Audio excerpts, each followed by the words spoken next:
What is the most memorable moment you shared with a stranger who you never saw again? A stranger in a small boat saved me from drowning in a river when I was 14. I didn't know how to swim, monsieur, while waiting for an ambulance. He told me that he, too, almost drowned in that same river when he was a teenager. I never saw him again, but I still think of him whenever I go for a walk near that river. What if it was future you saving yourself, and now you from different timelines is stuck in an infinite loop of almost drowning in that very river? What if the guy died in that river, and now spends his afterlife saving people from the same fate he suffered? No, spirits of the drowned have to be malicious and evilry. Quote, shopping at an outlet store in Florida when Tina Turner's Proud Mary came on. I started singing along quietly.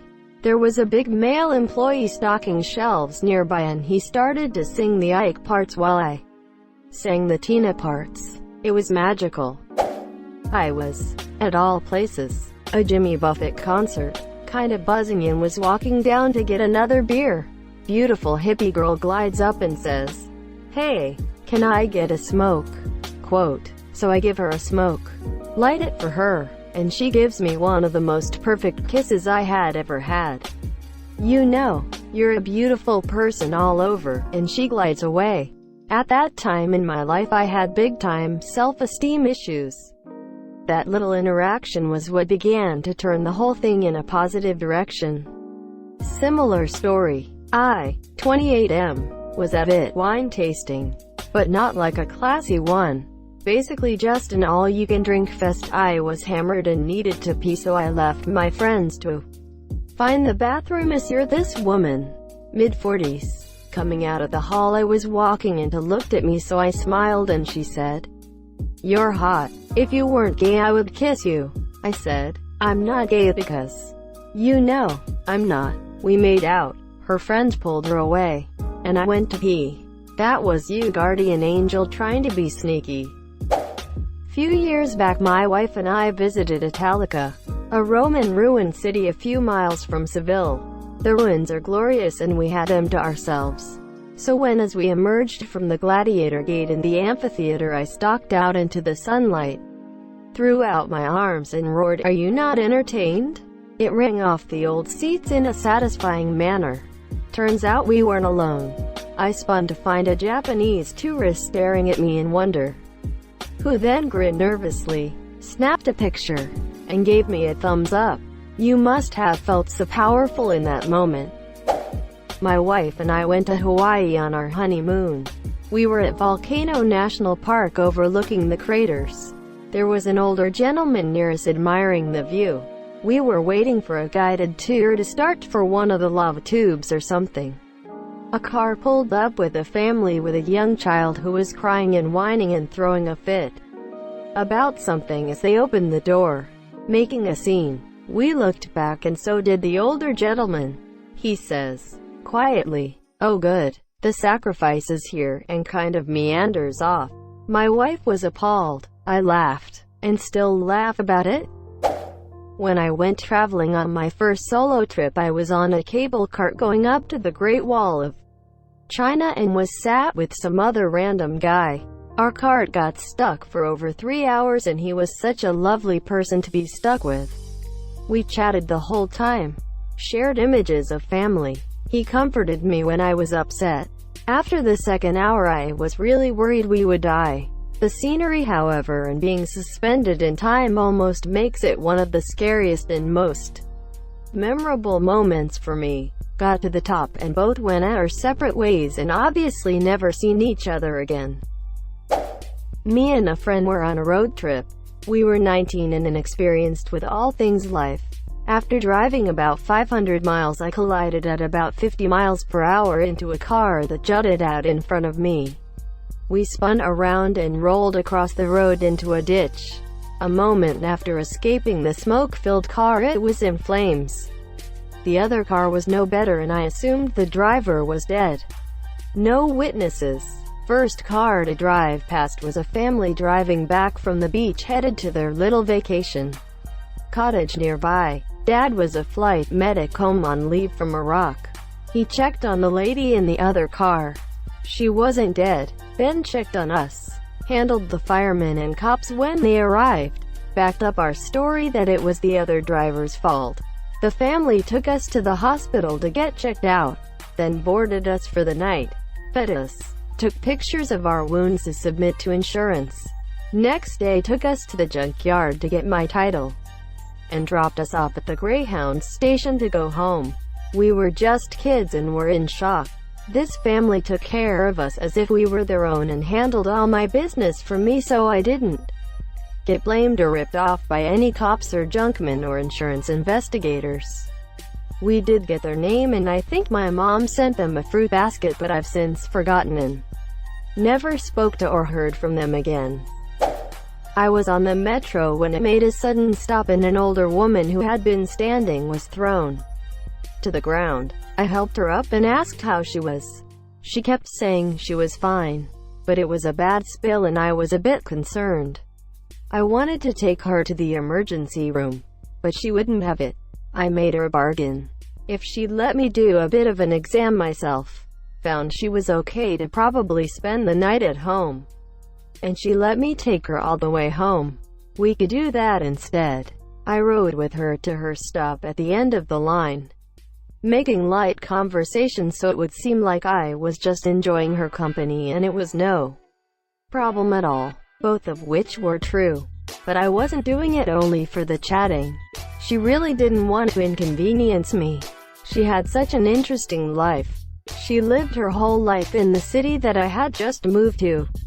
The stories about the history of the city and her life blew me away. When we got to the station, we sat on a bench and I called my father, who is an MD. I am a medical researcher myself, but I have no clinical experience. He talked me through all the questions to ask her and some quick tests to see if she had a head injury, my big worry, or damage to her ribs. Her head seemed fine, but it did seem like she had some trauma to the rib cage. I conferred with dear old Dad, and 3 of us compromised that if she was still having pain in the morning, she would go see her doctor. She kept telling me how much I reminded her of her daughter, which I took as one of the highest of compliments. She was bashful the whole journey for putting me out, but I kept assuring her I was enjoying it, and I was a terrible klutz and always falling on the train. So I could relate. I took her the rest of the way home in a cab, my treat, and walked to the house. Only after that did I realize I was in a residential part of the city I had never been to in my life. I didn't speak the language all that well. Fortunately, her English was perfect, and I was completely disoriented. I have no memory of how I made it home, but the next day there was a message on my voicemail from Mary saying her daughter had taken her to the doctor that morning and my diagnosis of a fractured rib was correct. She was a lovely lady and I was so glad to help. I really have a lot of affection for her to this day, more than 10 years later. That is so kind. A whole new level of kindness. I'm sure she and her family were so thankful for your help. I shared the most terrifying plane ride ever, sitting next to a foreigner that didn't speak English. We managed to communicate perfectly through exchanging glances at each other, with expressive eyebrows as if to say, "Is this really happening?" Quote, I was in a little puddle jumper to Charlotte, NC, and it was stormy out. All of a sudden the plane dropped like 50 feet in a second. The pilot came over the speakers and said calmly, "Alrighty folks, we're coming up to a little bit of turbulence here. The seatbelts will remain buckled the rest of the blank." The lights inside the plane and speakers died out, and the plane dropped another 50 feet. This trend continued pretty much the entire rest of the ride. When we did get to Charlotte, the pilot missed the runway. We were looking out the window and seeing the runway to the left of us thinking, how's this gonna work? When then all of a sudden the plane jerked upwards at approximately 45-degree angle, then did a sharp right turn. The pilot came over the speakers calmly again and said, "Sorry about that folks. We caught a strong tailwind, gonna just have another go." Quote, Me and the guy sitting next to me kept looking at each other like, is this for real? Are we gonna die? Quote, same story here, except we ended up holding on to each other and crying silently. We both took a huge sigh of relief and laughed a little when we landed. We were in the US and she was Asian and didn't speak English.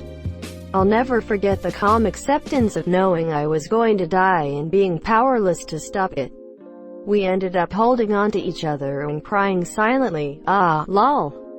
I was visiting London and met this French girl on the train who wasn't sure where her stop was in, how to get to her final destination.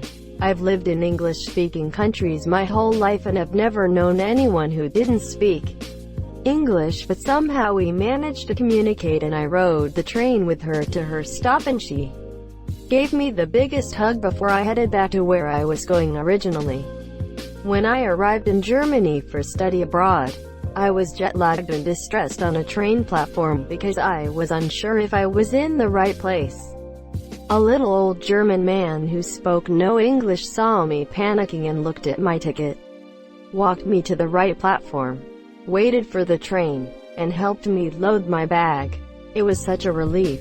I wish I could have expressed to him how much that meant to me. Sir, I'll tell you, you're amazing. I'm sure she remembers you like I remembered my savior.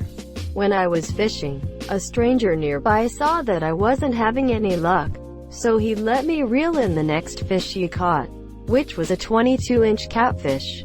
He also gave me some catfishing equipment because I was low on it. Surprisingly wholesome for a story involving a stranger and catfishing. This is the catfishing story I like. Not funny, but memorable. When I was 19, I worked at a record store. One night, I confronted and tussled with a booster shoplifter targeting bulk amounts for resale. Unbeknownst to me, he had a box cutter and he opened my face from the top of my ear, near the temple, down to the corner of my mouth. I'm bleeding all over the place and freaking out, as one does. A random customer dressed in chef's whites is the only person in the store not freaking out.